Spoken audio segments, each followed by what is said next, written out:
এই অন্তর্বর্তীকালীন সরকারের উদ্দেশ্যে আমরা কিছু দাবি জানাচ্ছি।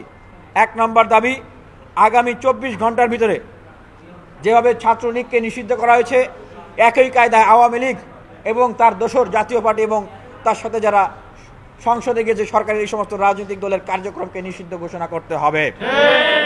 প্রশাসন ও ব্যবসায়ী অঙ্গন, শিক্ষা অঙ্গন এবং মিডিয়া অঙ্গন সহ বিভিন্ন জায়গায় চিহ্নিত আওয়ামী লীগের দোসররা যারা ঘাপটি মেরে বসে আছে তাদেরকে নির্মূল করার জন্য শক্তিশালী উদ্যোগ গ্রহণ করতে হবে।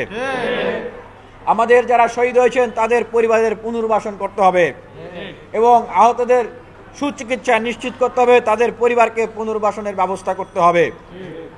4 নম্বর, ছাত্রদেরকে নিয়ে জাতীয় ছাত্র কাউন্সিল গঠন করতে হবে।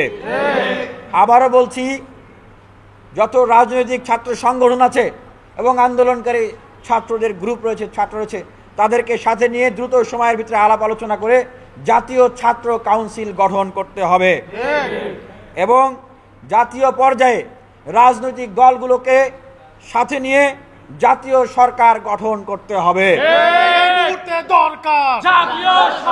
দেশ গঠনের দরকার, দেশ রক্ষায় দরকার, মানুষ রক্ষায় দরকার, দেশ বাঁচাতে দরকার। আমরা খুবই হতাশ হয়েছি। শুরুতেই বলে নিতে চাই, আপনারা যেই ছাত্রদেরকে এখানে কথা বলতে দেখছেন সেই ছাত্ররা শেখ হাসিনার চোখে চোখ রেখে কথা বলেছে। সেই ছাত্ররা শেখ হাসিনার মুখের সামনে আঙ্গুল তুলে কথা বলেছে। সেই ছাত্ররা বাংলাদেশে আওয়ামী লীগের মতো একটা দলকে দেশ ছাড়া করেছে। সুতরাং ন্যায্যতার ক্ষেত্রে যে কোনো ব্যক্তিকে, সে যেই হোক, তাকে প্রশ্নের কাঠগড়ায় দাঁড় করাতে এই ছাত্ররা কোনো ধরনের কুণ্ঠাবোধ করবে না। সেই জায়গা থেকে বলছি, আমরা অন্তর্বর্তীকালীন সরকারকে নামিয়ে দেওয়ার আন্দোলনে এইখানে সংবাদ সম্মেলন শুরু করি নাই, সেটা ভুল বুঝবেন না। অন্তর্বর্তীকালীন সরকারকে ফেলে দেওয়ার জন্য আমরা মাঠে আন্দোলনে নামি নাই, বরঞ্চ আমরা বলতে চাই, মাননীয় প্রধান উপদেষ্টা, এত রক্ত এত জীবনের বিনিময়ে আপনি একটি সুযোগ পেয়েছেন, উপদেষ্টারা সুযোগ পেয়েছেন, আমরা দেশের মানুষ সুযোগ পেয়েছি দেশকে বিনির্মাণ করার জন্য। দেশের মানুষ যে গণ অভ্যুত্থানে অংশগ্রহণ করেছে, সেইখানে 5 আগস্টের আগে ফ্যাসিবাদের বিরুদ্ধে বাংলাদেশে যতগুলো রাজনৈতিক ছাত্র সংগঠন ছিল, ছাত্র অধিকার পরিষদ, ছাত্রদল, ছাত্র শিবির, ছাত্র ইউনিয়ন, ফেডারেশন, বৈষম্য বিরোধী আন্দোলন যত ছিল, তারা সবাই কিন্তু এই বিপ্লবের অংশীদার, বিপ্লবের অন্যতম প্রধান কারিগর। বিএনপি, জামাত, গণ অধিকার পরিষদ, গণসংহতি সহ যত রাজনৈতিক দল যারা ফ্যাসিবাদের বিরুদ্ধে ভূমিকা রেখেছে, তারা প্রত্যেকেই কিন্তু এই বিপ্লবের অন্যতম কারিগর এবং অংশীদার এবং নেতৃত্ব দানকারী। তাদের সবাইকে বাদ দিয়ে একা একা কোনো একটা রাজনৈতিক উদ্দেশ্য হাসিল করার জন্য কোনো একটা গ্রুপ, তাদের কথায় আপনি যদি পরিচালিত হন তাহলে আপনি অবশ্যই ভুল পথে আছেন বলতে হবে।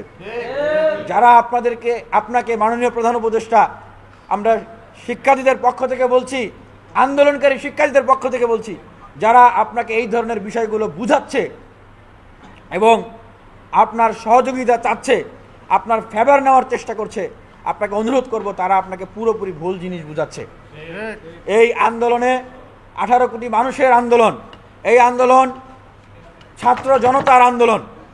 এই আন্দোলনকে পুঁজি করে, এই আন্দোলনের যে প্ল্যাটফর্ম বৈষম্য বিরোধী আন্দোলন, এই প্ল্যাটফর্মকে ব্যবহার করে যদি কোনো ব্যক্তি বা কোনো গোষ্ঠী বা কোনো গ্রুপ রাজনৈতিক উদ্দেশ্য হাসিল করতে চায়, সরাসরি বলতে চায় রাজনৈতিক দল গঠন করতে চায়, তাহলে সেটি হবে অবশ্যই কিংস পার্টি। এবং বর্তমান বাংলাদেশের রাজনৈতিক বাস্তবতায়, রাজনৈতিক প্রাসঙ্গিকতায় বাংলাদেশের ছাত্র জনতা, বাংলাদেশের মানুষ কোনো কিংস পার্টিকে মেনে নেবে না, গ্রহণ করবে না। আবারও বলছি, কোনো কিংস পার্টিকে বাংলাদেশের ছাত্র জনতা, বিপ্লবীরা গ্রহণ করবে না।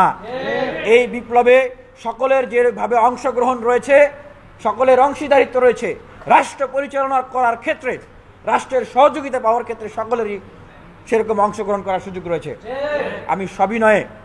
আমি সবিনয়ে সশ্রদ্ধে মাননীয় প্রধান উপদেষ্টাকে উদ্দেশ্য করে বলছি, দেখেন, আপনার পরিবারে যদি 4-5 জন ছেলে মেয়ে থাকে, কোনো একটা ছেলেকে আপনি প্রতিদিন মাছের মাথা খাওয়াচ্ছেন, কোনো একটা ছেলেকে আপনি বিদেশে পড়াশোনার জন্য পাঠাচ্ছেন, কোনো একটা ছেলেকে আপনি আপনার জমি জমা সব লিখে দিচ্ছেন, কোনো একটা ছেলেকে আপনি খুব বেশি ভালোবাসছেন, আপনার পাশে বসাচ্ছেন, আপনার ঘুমের সময় তাকে এক এক আদর করতেছেন, বাকি ছেলে মেয়েদেরগুলোকে আপনি দূরে ঠেলে দিচ্ছেন, বরঞ্চ বলছেন যে বাকি যারা রয়েছে তারা আপনি তাদেরকেই সুযোগ দিবেন, বাকিদেরকে সুযোগ দিবেন না। হ্যাঁ, বা তাদেরকে সুযোগ না দিলে বাকিদেরকে সুযোগ দেওয়া হলে পতিত সরকারের ক্যারেক্টারগুলোকে ফিরিয়ে আনার সুযোগ দেওয়া হবে, বা তাদেরকে সুযোগ দিলে তারা পতিত সরকারের ক্যারেক্টারগুলো ফিরিয়ে আনার চেষ্টা করবে। এই ধরনের কথা আমরা কিন্তু মানে খুবই দুঃখ এবং ভারাক্রান্ত হয়ে যাই, হতাশ হয়ে যাই, কষ্ট পাই, ক্ষুব্ধ হয়ে যাই যখন এই ধরনের কথা সর্বোচ্চ ব্যক্তি এবং সর্বোচ্চ দায়িত্বশীলের জায়গা থেকে আমরা শুনি।